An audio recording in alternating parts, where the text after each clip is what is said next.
ॾिसो पहिरीं ॻाल्हि त 18 अक्टूबर जे हवाले सां पाकिस्तान जी सियासत जो एॾो त दर्दनाक वाक़ियो हो जंहिंमें पहिरीं ख़ुशी हुई, उन खां पोइ ग़म हो, उन खां पोइ अज़म हो। त 18 अक्टूबर जे इन शहादतुनि खां पोइ दुश्मन मकार उन टाइम में इहो सम्झो त लीडरशिप जी शहादत खां पोइ शायदि पार्टी बि दफ़न थी वञे, पर अहिड़ा तजुर्बा पीपुल्स पार्टी ते ई थिया आहिनि। त शहीद ज़ुल्फ़कार अली भुट्टो जी शहादत खां पोइ बि चयो वियो त शायदि भुट्टे सां गॾु पीपुल्स पार्टी दफ़न थी वेंदी।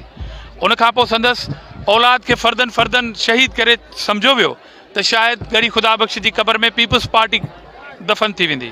18 अक्टूबर बि इन ई अंदाज़ सां वाक़ियो हो।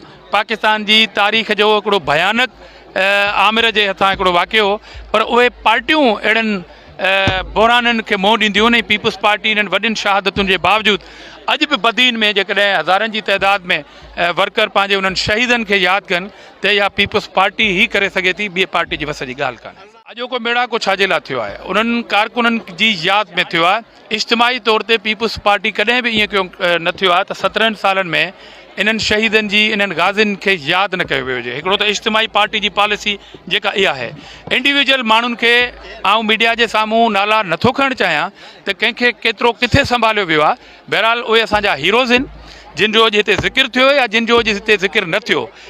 कारसाज़ जा शहीद या कारसाज़ जा जेके गाज़ी आहिनि असांजा हीरोज़ आहिनि ऐं असां उन्हनि ते फ़ख़्रु महसूसु कयूं था।